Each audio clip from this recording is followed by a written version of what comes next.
Giving the community a voice. Haiver FM, Howe Community Radio. Welcome to another Heids and Herts Scotland podcast.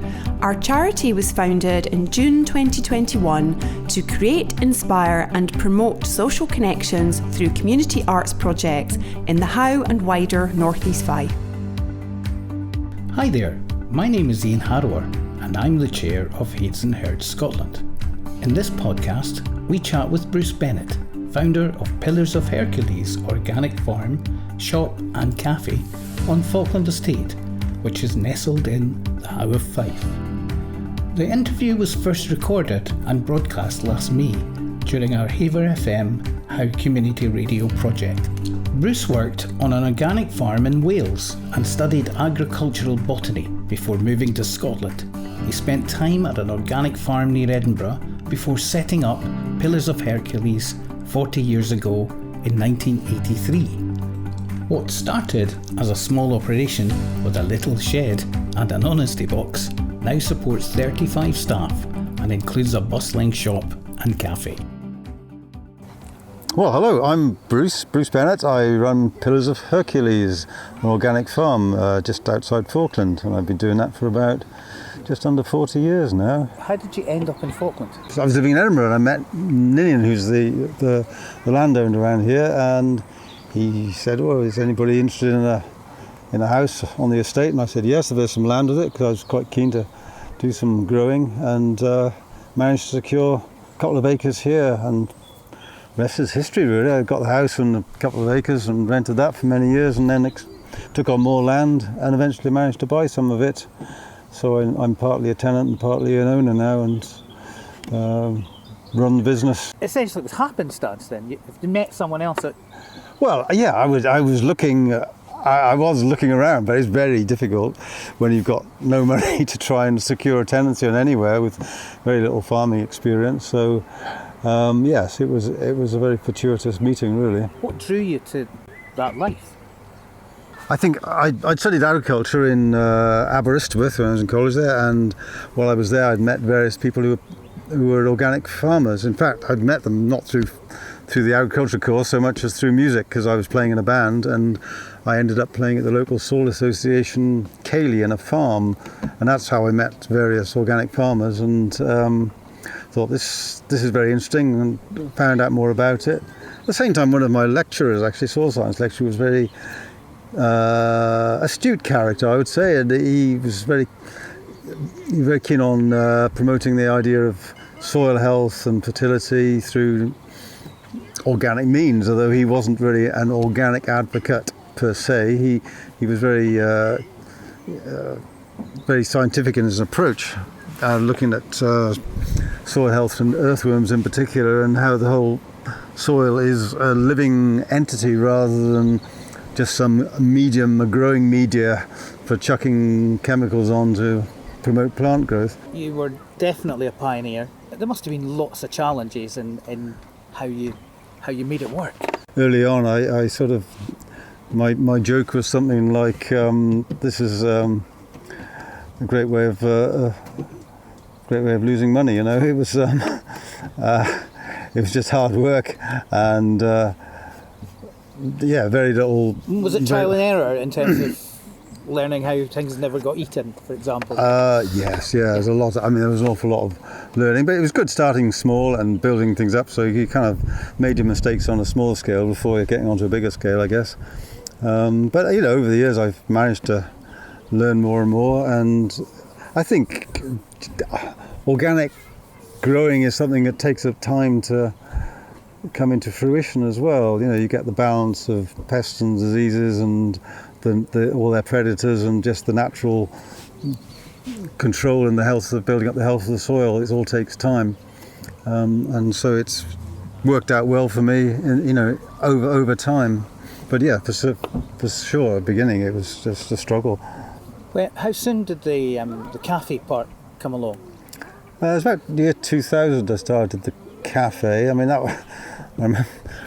remember saying, I'll be very happy if we take £100 a day. That was that went down in history as a joke, because we take many many times more than that now on a busy day. And yeah, it was just to provide an attraction. I mean, I've always recognised that the competition is there.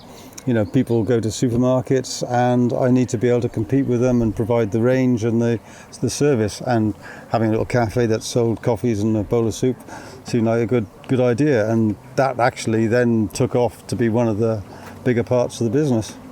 Setting helps. I mean, glorious place. Yeah. Well, yeah. I mean, especially these last couple of years with COVID, having all this outdoor space, and we've just bought loads more outdoor chairs and tables, and being able to service people with good organic food out in an outdoor setting, which people have felt good about, and in the summer anyway, it's just a nice place to be. You know, we've got a play park here, and so people come with their kids and just enjoy a bit of relaxation in the countryside. Has it been heartening that from those early years of sort of being a pioneer to kind of see your ideas sort of come into the mainstream? Yeah, I think organics was seen as rather an eccentric and slightly oddball to begin with, and yes, over time it's now become so mainstream. It's actually promoted by DEFRA as something which you actually get subsidies for doing, because they recognise the value to the environment generally.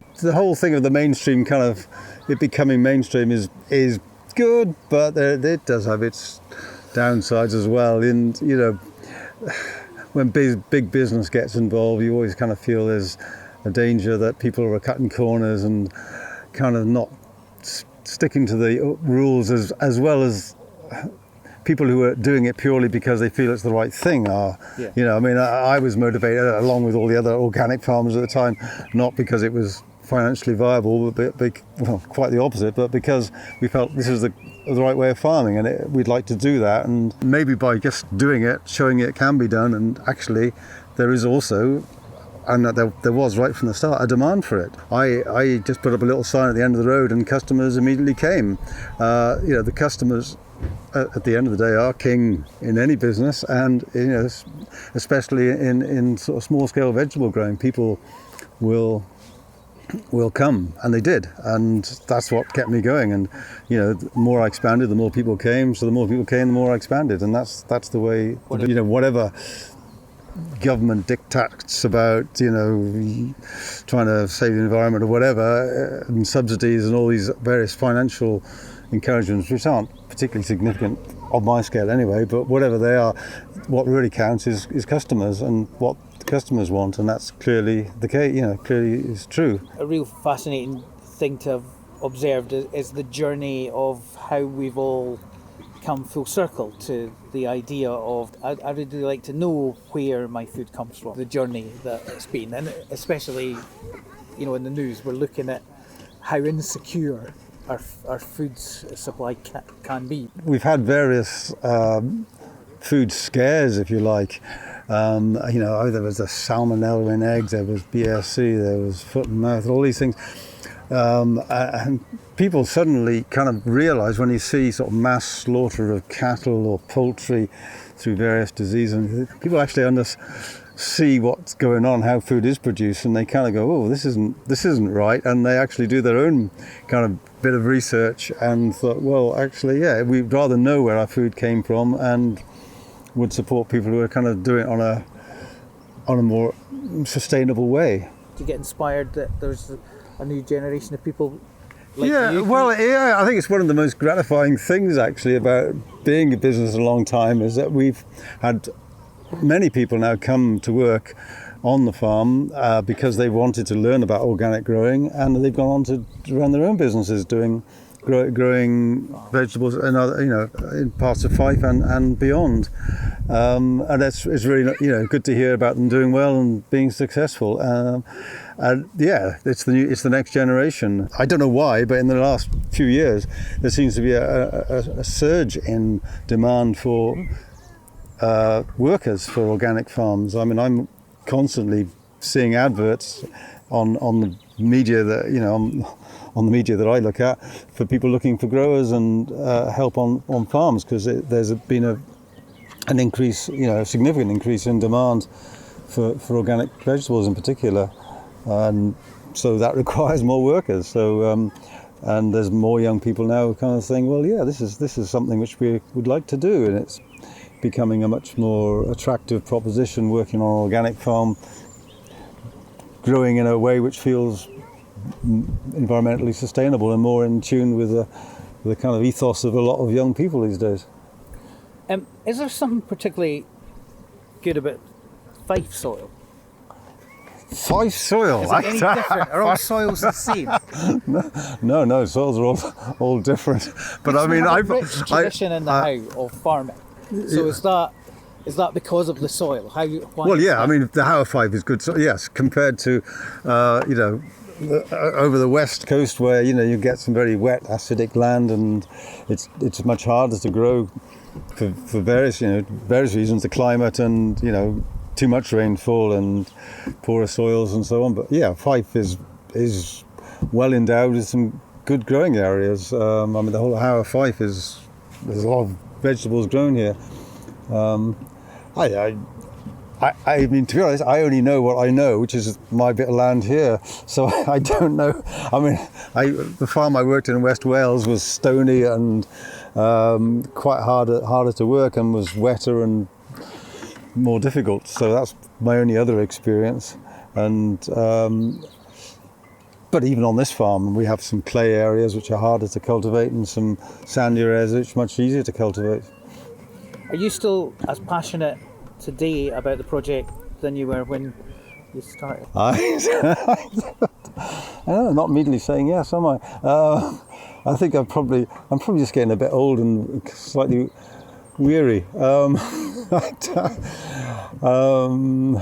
Is that physical, because it's such a physical hard work? Well, yeah, it's a lot to it, and I suppose 39 seasons later of hoeing leeks or whatever it is,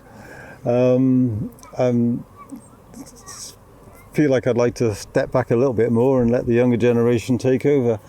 I'm still as dedicated to growing organically, but I think some of my enthusiasm to work all the hours God gives is probably diminished now, if you say. And is there a retirement plan, or do farmers never retire? Farmers don't retire, do they? No, they just sort of die in their wellies. I don't really have a.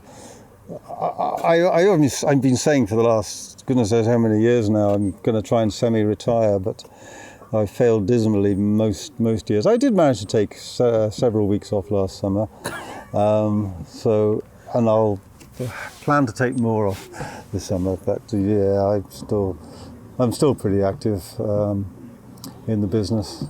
It's interesting because it's a kind of practical thing, retiring, and the existential thing, isn't it? Because it's kind of practical is have I got enough money, and existential is what it's all about after, isn't it? So it's kind of, if you've dedicated your life to all this, Well, I suppose, yeah, retirement, there is a little spit of scariness about it, that's right. If that's what your identity is, that's what you do, and then suddenly you wake up one morning and you're no longer a farmer, and what on earth do you do with yourself? Especially when you've spent too much time working and not developing other interests, then it could be a little bit of a problem, which is why I kind of would like to just do it more gradually and give myself more time. I mean, I've been starting to go sailing more, which has been great, and getting involved more with music, which is great. So I hope to do more of that and a bit less of the farming, so I can gradually extract myself without having any existential crisis, as you call it. If there was a letter that you could write to the younger Bruce, what advice would you give younger Bruce starting out?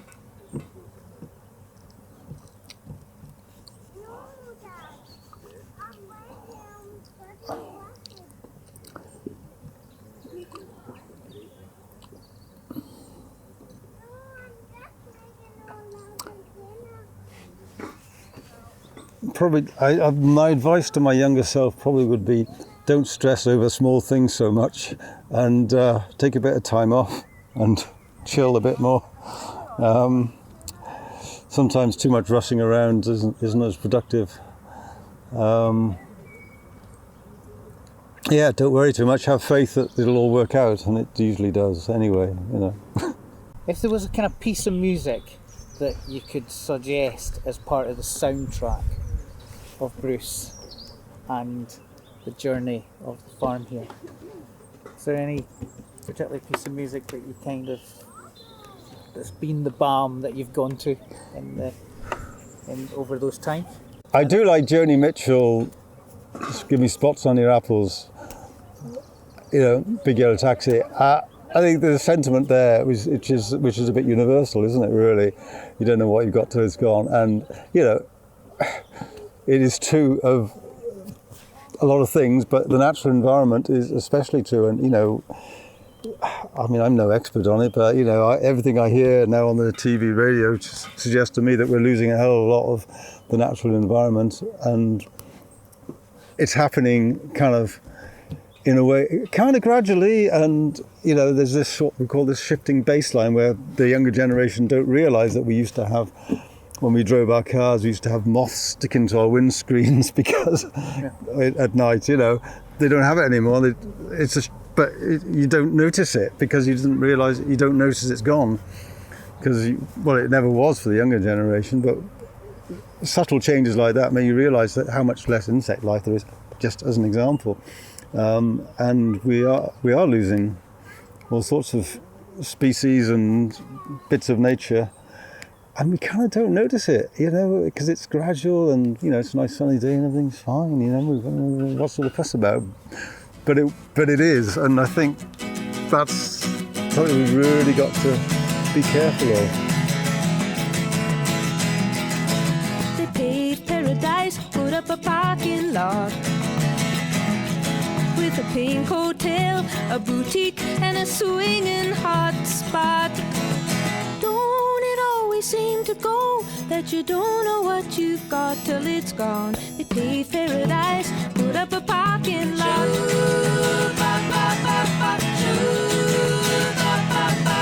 They took all the trees, put them in a tree museum, and they charged the people $1.50 just to see them.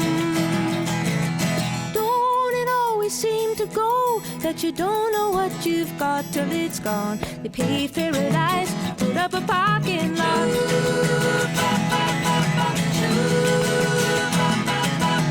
Hey, farmer, put away the DDT now. Give me spots on my apples, or leave me the birds and the bees. Please, don't it always seem to go that you don't know what you've got till it's gone? They paved paradise, put up a parking lot.